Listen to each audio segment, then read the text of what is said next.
Hello, everyone, and welcome to Southeast Iowa Union Sports Talk Live. We are live from a remote location in Southeast Iowa. Me, Andy Kretzinger. Him. Me. Would you like that? Hunter Moeller. I You like know that. what this is You know from? what that reminds me of? Dragon Ball. Dragon Ball Z. Yeah, Dragon Ball Z. Do they do this? When they do the. Never mind, not to get nerdy up on you, but. I was gonna get. I'm not sure if this is nerdy, but I was thinking this is an old. This is a old pro wrestling thing. I think that's where they got it from. I think that's Doing where they got this? it. Yeah. For life. That's another thing. Wait, I don't know how it worked. Anyway, you know who is for life? Who's for life? Fairway. Fairway Food Store. We're Fairway for life. Fairway is our. We're powered by Fairway. Drove by Food Fairway stores. last night. You did. Clear Creek. Yeah. Up by Clear Creek. Oh, Clear Creek. They got Fairways Tiffin. everywhere. There's a Fairway in Tiffin. Tiffin, it was a Fairway battle last night. I actually was when I was talking on the phone with you. I was like, oh, I was going to mention it to you, but You should have done I a was like, live hey, shoot drive from by Fairway. I want to do a show from Fairway one. That'd be cool. Drive to the Fairway in Washington. Do the show from Fairway. That'd be great. Is Just that right in the possible, halls. Is that possible, Alex? Very possible. You set that up and we'll do it. We are going to talk a little winter sports and cue the sad music because we're almost running out of winter sports. Yeah. We ran out of one on Saturday. Yep. We're running out of another tomorrow. And then hopefully it's going to take a couple weeks before the last one, basketball. But we'll talk about wrestling, the one that ended on Saturday at the Iowa High School State Wrestling Meet. And who was there, Hunter? Well, a lot of teams. A lot of teams. In the state finals, there were 3 wrestlers. Yeah, I was talking about which reporter that was there. Oh, specifically? Oh, Andy Kretzinger. I was there for the grand finals on Saturday. So we sent 16, which is lower than our normal number. Usually we have maybe like 20, 25. But one thing that we noticed, I think we might have talked about last week, is that we had a lot of kids who were higher seeded, who had a bye, who just in general, we said might be in the finals. Yep. And now you can We say were that right. part about 3 finals. You're right. And how many do we have in the finals wrestling? 3. That's right. I wasn't one of those people. I was one of the people taking pictures. So we get to the finals on Saturday. We had a few wrestlers still going.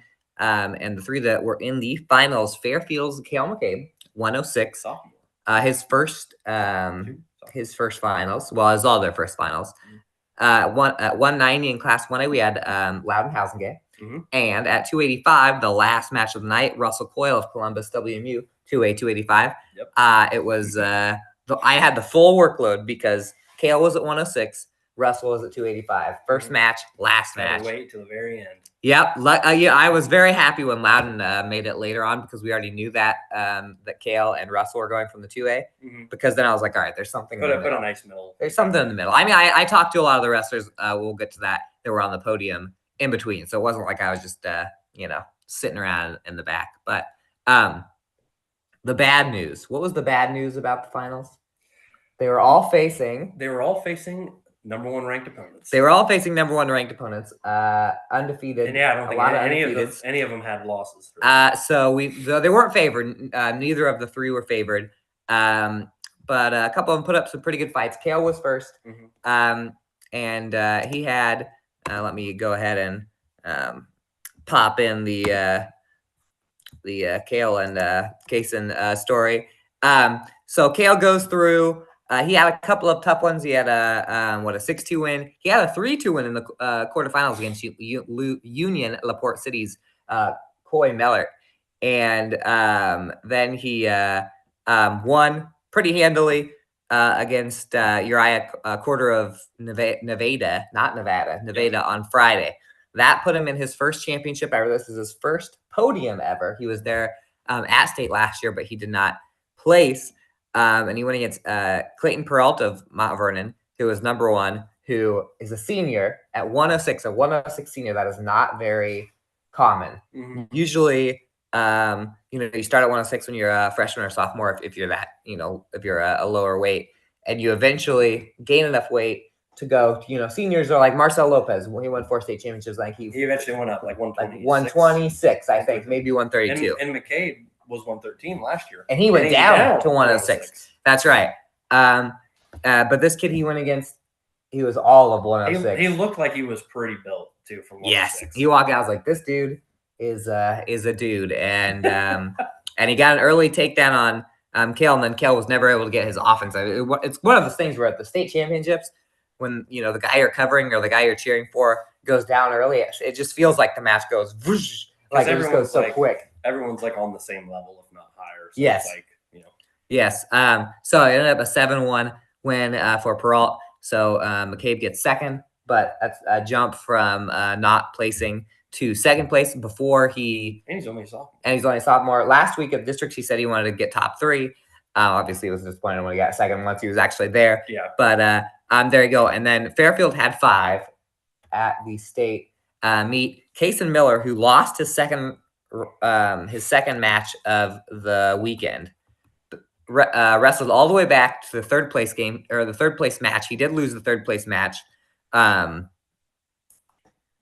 finish 4th at 157. But on the way, not only did he beat the kid who beat him in the winners bracket, but he also beat the Notre Dame kid that beat him at the district finals, and that beat him last year in the district finals. Blake Wilson kind of had his number.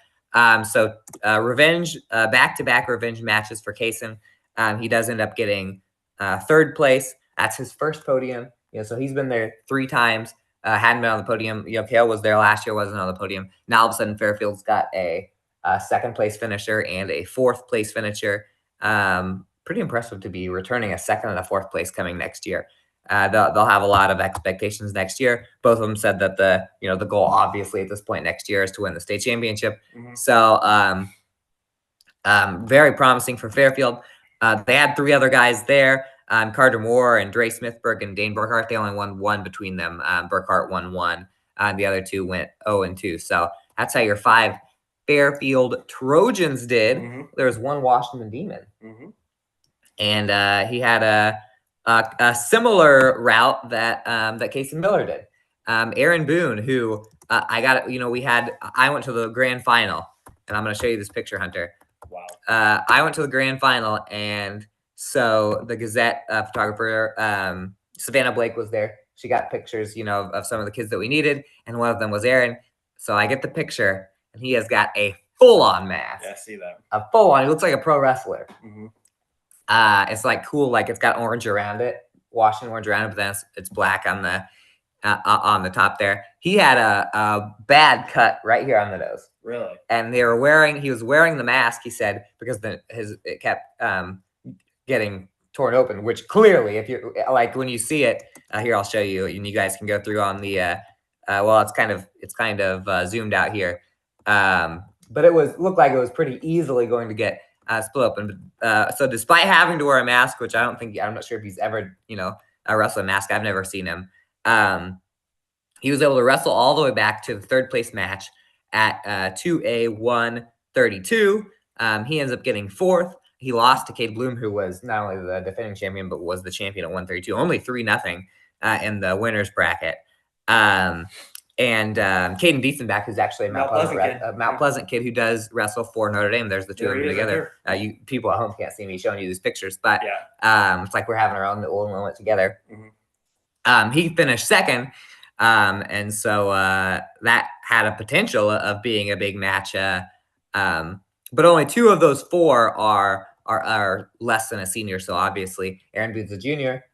This was his 2nd podium and his best finish.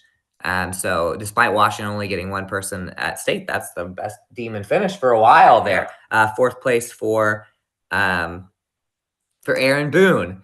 And then in the other 2 championship matches, Loudon Housingay represented Waco. He ends up getting 2nd in that one.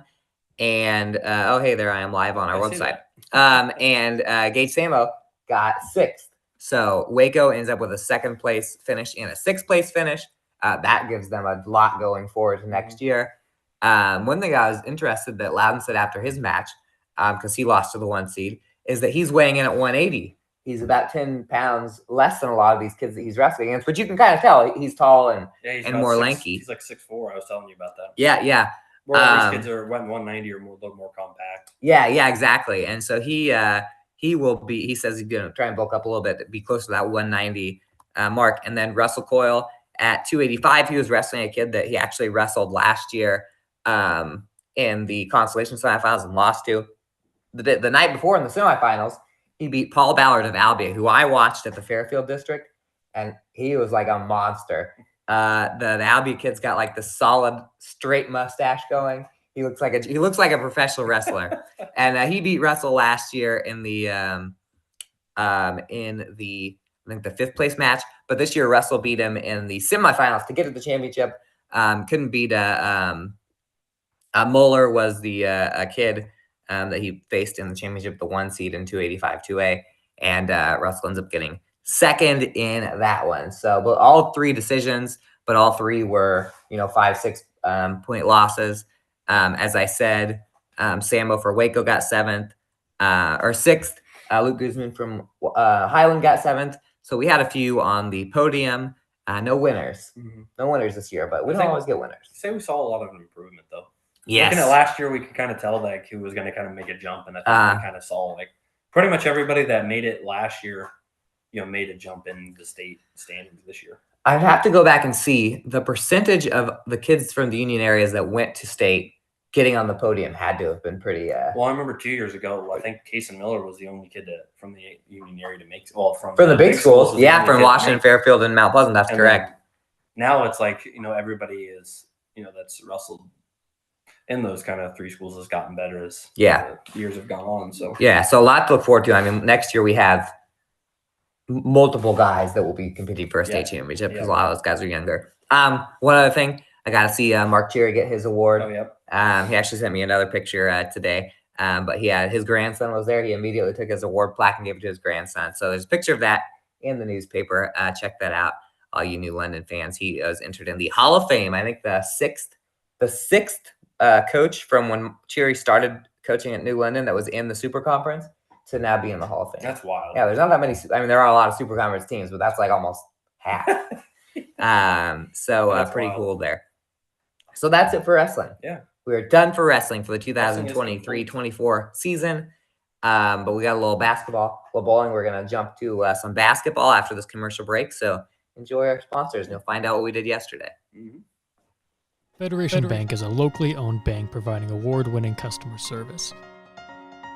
We believe that we are more than just a federation of banks, but a federation of communities, serving Brighton, Richland, Wellman, and Washington, Iowa. Federation Bank's highly skilled staff is here to make sure you are able to accomplish your personal and professional goals, whatever they may be. Federation Bank, your family bank. Hospice isn't a place, it's a type of care that focuses on living. Servicing a 7-county area, the Hospice of Washington County staff of nurses, social work, hospice aides, spiritual and grief support, volunteers, music and massage therapists are able to provide free end-of-life care where the patient lives. We write wills, give consent for organ donation, but rarely is there a plan for what we would want the final phase of our lives. At Hospice of Washington County, we encourage our patients to be in charge of their healthcare decisions while maintaining quality of life. At the Capper Auto Group, we put our customers' needs first and understand that everyone is as different as the vehicle they select. We offer new Ford, Chevrolet, Buick, GMC, Jeep, Chrysler, Dodge, and Ram vehicles in a friendly environment that puts you in the driver's seat. When it comes to service, we maintain factory-trained technicians and competitive pricing. The Capper Auto Group still believes that service after the sale provides the best customer experience. Come see the Capper experience for yourself. I am Melissa Westfall with Homegirl Realty. Heather and Charlotte and I have worked together for many years, and we have always had a vision to have a business together. I'm Charlotte Howard, and the good news is we bring a very high level of experience. We have a combined 80 plus years of experience in this real estate marketplace. I'm Heather Merrick, and Homegirl Realty brings a lot of things to the table. We have phenomenal communication with our clients, buyers, and sellers to make sure things are going smoothly and you don't have anything to worry about.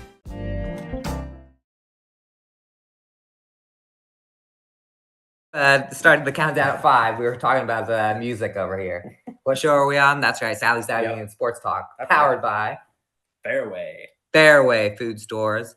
And check it out right here. About right here. These are our advertisers. Most of these advertisers have been our advertisers for some time. pretty much since the beginning of the show. Yeah. When there was 0 people watching this because nobody knew what it was. Mm-hmm. Now we're this big hit show, and we need to not forget who got us here, which is the advertisers, Fairway, everyone, a lot of local businesses. Visit them. I'm going to give you a second. We appreciate them all. I'm going to give you a second on this Lenten season to think about how you could better yourself for the next 40 days by visiting more of our advertisers. Let's talk some basketball, Hunter. Yeah, let's get into it. Big night last night, Class 3A quarterfinal, sub-state quarterfinals, 3 games from state. We had Mount Pleasant, we had Washington, we had Fairfield. Hunter was not in any of those 3 towns. I wasn't. Because there wasn't a basketball game in any of those 3 towns. They're all on the road last night. Yes, they were. But you were in the town of Tiffin Yes. for some Clear Creek Amana, High School. Washington. What happened? Yeah, first round playoff action, Clear Creek Amana versus Washington. Round 2 of the pairs matchup on the season. Clear Creek Amana, the Clippers. Always like that. The Clippers. I guess. Clip them. The Clippers. Not a good football. Not a good for football. Right. Because clipping is a Yeah, penalty. exactly, penalty. But the first time these two met on it was just a couple weeks ago, February 3rd. Clear Creek Amana beat the Demons by 17. This time around, a lot closer than last time. Washington, I think, through about 3 quarters, 3.5 quarters, played some of the best basketball. I think I've watched them play since, I've watched them through this season. But early on, Clear Creek Amana, held a 20-12 lead after one. Kind of took Washington a little bit to kind of get in that offensive rhythm. So down by 8 after the first quarter. After that, Washington was, playing pretty flawless basketball. Clear Creek's got a couple quick guards. Their go-to is this. He's kind of built like I'm assuming he's kind of a lineman in football. I think that's what Coach Stark was telling me last time I talked to him about the previous loss to him, and they did pretty well. And I think he ended with like 18 points. But that a lot of those came in the fourth quarter on some easy lay-ins. They had one guard that kind of did the majority of the damage through 3.5 quarters and into the fourth as well. But heading to that second, Washington was playing flawless ball. Was really hitting the 3 ball between Roman Roth. Freshman Nick Stone was like unconscious. He was like he's got such a beautiful shot. I know, and he was looks like it's going every they time. would not miss. Logan McDowell was getting in on every. Roman Roth hit a couple. Nick Stone hit a couple. Logan McDowell was in on it as well. And heading into the half, it was 35-33. Washington with the lead. In the third, Demons pretty much kept it up. Even got better defensively. Built as large as a 9-point lead midway through the third period. Got it up to 50-41 with just over 3.5 minutes to go. Clear Creek called the timeout, and things kind of began to shift. After that, I don't know what they said in the huddle, but the Demons scored just 5 points the rest of the quarter, and the Clippers were able to tie it up 52-52 heading into the fourth. And it kind of felt like that was almost a blow. It felt like Washington needed to keep that lead. That's a big momentum shift when the favorite ties it up. Right. And then kind of in the fourth, they kept it close. Washington actually took a 2-point lead with just over 4.5 minutes to go. But from then on out, kind of offense got a little stagnant. A couple turnovers led to some easy buckets. Next thing you know, Clear Creek Amana is up 8. And by that point, it was kind of around that 2-minute mark. And really, with the shot clock, 35 seconds is still quite a bit of time to be able to take off the clock, and got under 2 minutes. The Demons were able to get it within 3 with a 3 ball from McDowell with 2:28 left. Clear Creek Amana answers back with 4 straight points to push it to 7. And then from then on, it was kind of the free throw battle. And Clear Creek was able to hit their foul shots down the stretch. And Washington falls in this one. Don't know if I said the final yet, but 74-67. Clear Creek Amana advances, and the Demons end their season at 6-15. Obviously, say goodbye to 3 seniors, I believe. Noah Greiner, Roman Roth and let's see, Shepard's first name. I see it here. Andrew Shepard. So Oh, I knew it was Andrew Yeah, Shepard. yeah, I don't know Andrew why. I Shepard. just let Yeah. you like click on that. yeah, because I knew there was another Shepard. And A lot of guys coming back. But yeah, a lot of upside for Washington. Obviously, those three guys have played a big part for the Demons. But Roth is kind of that main starter on the senior squad, or part of that senior group. But the rest of the starting five and some guys off the bench are all underclassmen. A lot of sophomores as well. Yeah. And that play this year is only going to help them, but in the future. But Washington 16-15 falls 74-67 to Clear Creek and Manus. So really valiant effort, like I mentioned, really was there. A couple plays, go their way. A couple shots fall. A couple defensive possessions. Obviously, it's a game of basketball. It comes down to a play here and there, and can decide the outcome. You know something? A lot of journalists, sports journalists out there, when their team is the 7th seed and they're going on the road to play the 2 seed, they might have secretly had doubts about the 7 seed versus 2 seed. Mm-hmm. I'm going to read off texts from you to me. From me to you, I had to use language. This is the day of.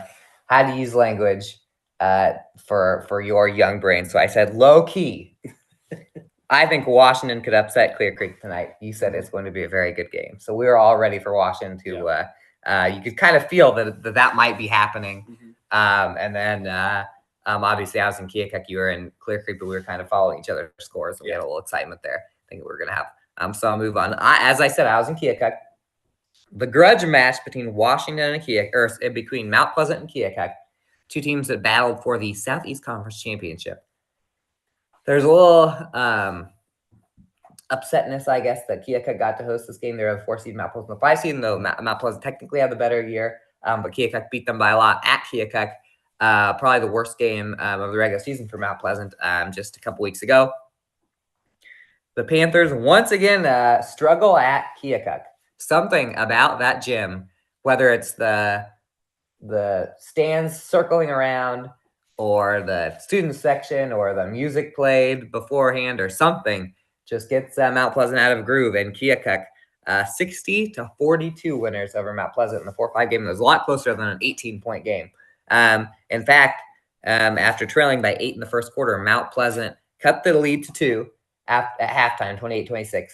And Mount Pleasant was in the lead in the third quarter. There's a moment where Peyton Higgins hit a 3 to cut a 4-point lead to 1, and then got a layup on the other end or on the next possession. And you kind of felt like, oh, here we go. Mount Pleasant's finally like exercising these demons against Keokuk, in this place. Keokuk, between how well they've shot against Mount Pleasant. Mm-hmm. Actually, it's basically every time I cover them, because I covered them in Washington. They shot lights out. Mm-hmm. Then I see their box scores in other games. I think you saw them once where you said they couldn't hit anything when they played Fairfield. Yeah. Right? Yeah. I cover them playing Mount Pleasant in that big conference game in the regular season. Couldn't miss. Last night, at the beginning of the game, couldn't miss. They hit 3 threes immediately. And every single time Keokuk needed a shot, it went in. Clark, the big man down low, he didn't really burn Mount Pleasant like he had in the first half. As the game kind of went on, he started to get more shots inside. Keokuk went up 44-34 after 3 quarters. Mount Pleasant had it back down to 8, I believe, maybe even 8 with the ball. They let a lot of stuff go, but the one kid that found himself in foul trouble for either team was Peyton Higgins. He ended up with 4 fouls early in the fourth. They took him out for like 5 seconds. The next offensive possession did not look good. Mm-hmm. Coach Rawson put him right back in, and he got called for his 5th foul. Boom. That was with like 5 minutes left. That's your leading scorer. So he's out, and then Mount Pleasant's shorthanded, and from then on, that's when the floodgates really opened. Keokuk, great game played by them. If you were to watch them last night, you'd say, I feel a little scared for the 1 seed Solon for Keokuk coming in to play that game in the sub-state semifinals. Christian Stacy, 13 points. He had a great game in the first half. He was throwing in when Mount Pleasant was down 8. Stacy took over. He was throwing in these weird reverses. He had like a little scoop shot, put some English on it. I think that was to cut it to 1 maybe in the first half. he played really well. Nate Stroud ends up with 12. Higgins with 9. Noah Lang 3. Payson Coleman 2. Avon Trong and Ian Reed both with 1. So a good season for Mount Pleasant. Just kind of a little rocky towards the end, especially those games in Lee County. So yeah, that's pretty much it for the Panthers. Keokuk moves on. The 4 seed plays the 1 seed. It looked like the favorites held because I think that Williamsburg beat Fort Madison in that bracket also. And Williamsburg will play Clear Creek. Yeah, Williamsburg versus Clear Creek. Man, those are some games in that sub-states. I think those will be some games. I'll be paying attention. And then the top side, this is the top side of a totally opposite bracket. Something that Hunter and I keep forgetting over and over and over. Even saying I think that Fairfield's playing Solon. Fairfield was not in the same bracket as Washington and Mount Pleasant, and we kept messing that up. But go ahead. Fairfield, tough draw first round. Obviously, they got Marion first round. Marion's ranked top 5 in Class 3A. Really a good game through the first quarter. Actually, the Trojans hung with the Wolves in that first half, but end up falling 66-38 on the night. Fairfield held the lead 14-13 after the first, and was only down 5 heading into halftime, 26-21. And, really kind of, stuck with them. Marion dropped in a 19. Well, Marion had a, great second half scoring the ball. But still, after 3, heading into the fourth, it was still only 45-34. So the Trojans were only down 11 there. It became so lopsided, basically because of the fourth quarter. The Trojans were outscored 21-4 in that final period there. So 66-38, the Trojans fall in that one. They end their season 1-21. But, for Fairfield, I mean, despite the record, I feel like they gave some great teams some good games all season long. And for how different their team looked this year from, a year previous ago, years, you gotta feel good, I think. If, despite like I said, despite the losses, but I mean, the Trojans, hung with a lot of great teams throughout the year. Yeah, I mean the best one-loss team that I've ever seen, or one-win team that I've ever they hung with a bunch of teams with winning records. Varsity Bound Typo gave us a little bit of a jolt last night at the end of our games because we had the pop-up both from Marion's varsity, like Marion's school Twitter and Fairfield's school Twitter that said that Fairfield had won that game.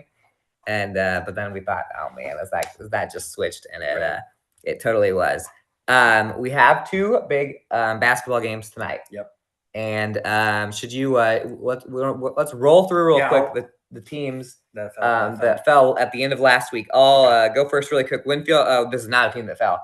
Winfield, Mount Union rolled through Danville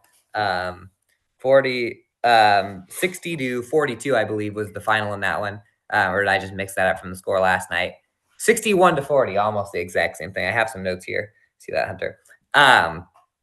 But it was all Wolves. It was 11-10 after 1 quarter. Gabe Timsworth, who ended the game 5 for 5, scored 7 points in the first quarter to keep it close, and then the rest of the team caught up in the next 3. And it was a blowout, 33-16 at halftime, 48-26 after 3. I thought it was going to be a close game. Winfield looked really, really good. Cam Buffington scored 18, Abram Edwards 15, Hemsworth 12, and Carter Lloyd had 8, and Jake Edwards ends up with 6. So the Wolves into the semifinals. We'll talk about that in a second. There's some other games in that bracket. Hunter. Yeah, I was over while you were watching Winfield, I was over in Burlington watching the Waco Warriors take on Notre Dame. Expected this one to obviously be a good game. Waco falls in this one 54-40, and Winfield, your team you saw, will be taking on Notre Dame tonight at Mediapolis. Expect that one to be a really good one.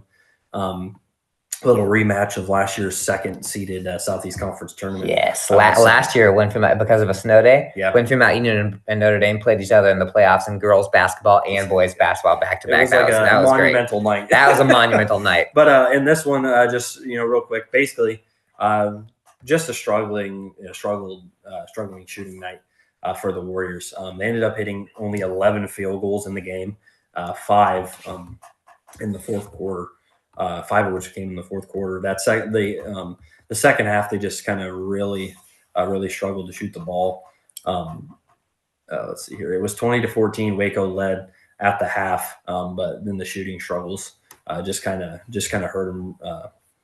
In that second half. And kudos to Notre Dame. They're quick on ball, pretty athletic kids.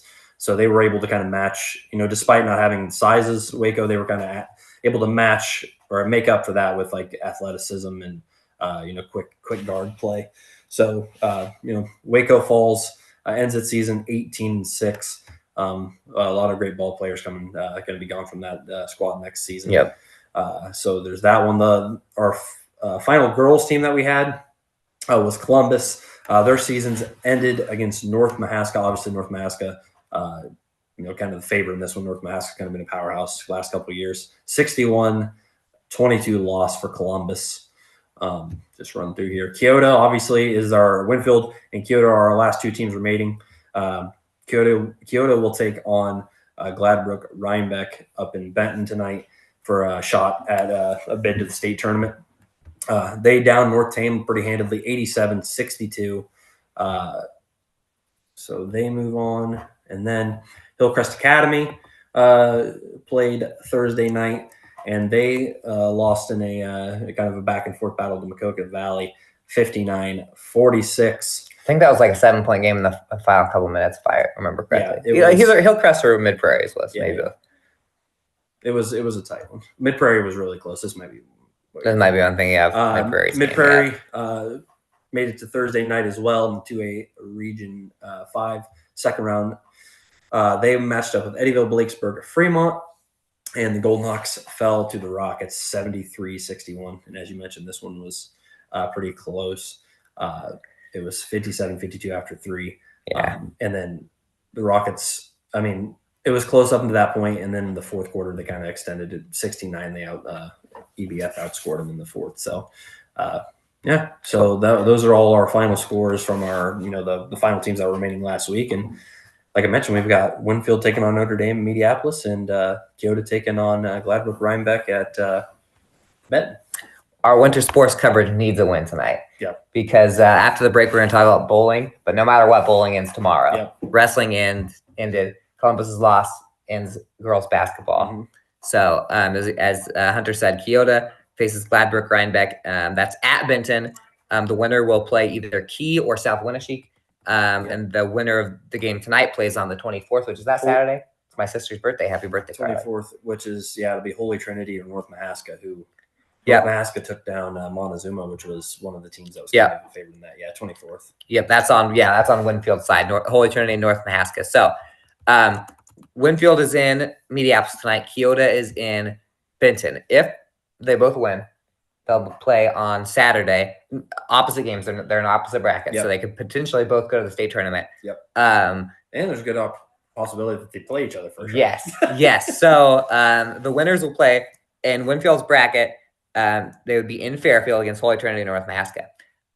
In Kyoto's bracket, they'd be at Waterloo East against Key or South Winneshiek. Winfield, Mount Union is ranked number 5, and Kyoto is ranked number 6, which means that assuming that they just go by the rankings for the seedings, which is what they should do, because that's what the girls' union does. And this is the first year we've had official rankings by the association. If they both win out, they both get a state, and one team ranked between 1 and 4 gets upset, Kyoto and Winfield Mount Union would play in the 4 versus 5 game at state, which would be pretty crazy. Either way, it seems like they'd play back-to-back games. Which would be good. So good for us. Yeah, good for us. Would be good for us. That's thinking ahead, though. That's 4 games thinking ahead. Hopefully we get some wins tonight. Right. And we'll see. And again, that's Saturday. So, our basketball hangs in the balance. We got some bowling to talk about after this break. And as I said, that's coming to an end too. Yeah. And then the show is coming. The next show, we'll be talking about Winfield and Kyoto, and hopefully bowling ending tomorrow. Yes, hopefully. So we will see you in a couple minutes.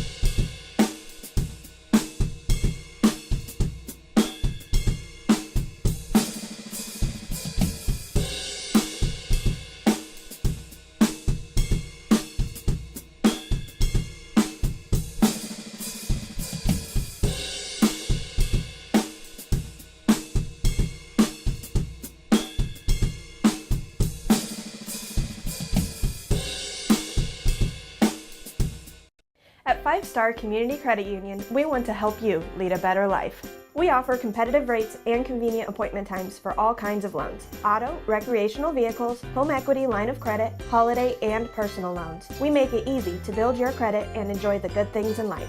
We invite you to join Five Star Community Credit Union. We are community-minded and member-focused. Come visit our locations in West Burlington and Mount Pleasant or online at fivestarcu.org. Federally insured through the NCUA, Equal Housing Lender.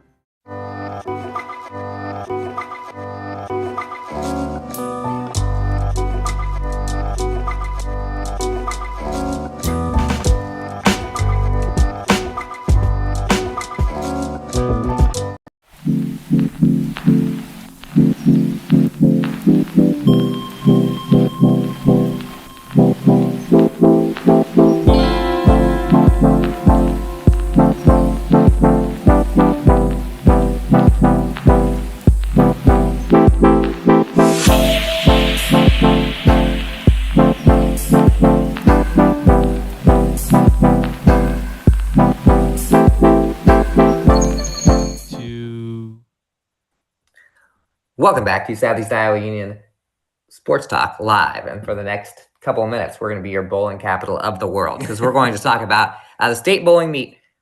It's a 3-day meet. We talked last week. We had 3 girls from Mount Pleasant make it, 1 from Sigourney Keota, 1 each from Sigourney Keota, boy and girl, and then 1 from Washington. Yesterday was the Class 2A girls meet, which we had 3 Mount Pleasant kids in it. That is Bethany Drury, Addison McGarty, and Kaya Goodrich. There are 32 individual bowlers that make the tournament, Hunter. Mm-hmm. You need to get top 8 to advance to bracket play. The mark on that was 596.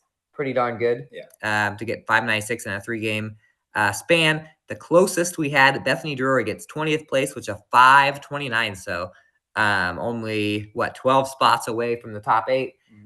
She gets, as I said, 20 out of the 32. Drury goes 222. What a start for that had some buzz right there. A 222, 139, 168 to get to that 529. Addison McGarty got 137, 155, 174 to end up with a 466, which got her 28th place. 1 spot in front of teammate Kaya Goodrich. 141, 139, 181 to end at 461. So they did not advance to bracket play. Drury, a junior, the other 2 seniors. So pretty cool to end your high school bowling career at the state meet.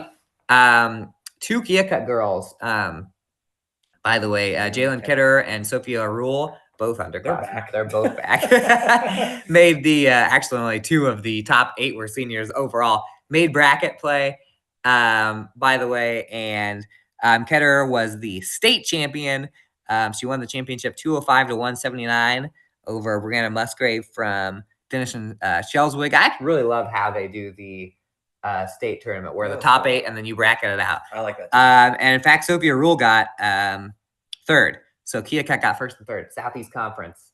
They had 6 kids from the Southeast Conference make this 2A. And by the way, those are the 2 2A schools in the Southeast Conference because there's a split right down the SEC for 1A and 2A. So congratulations to Keokuk. Congratulations to the Mount Pleasant for getting those 3 in. It's been a good couple of days for Keokuk. Yeah, Keokuk has had a couple of good days. We have some Keokuk watchers.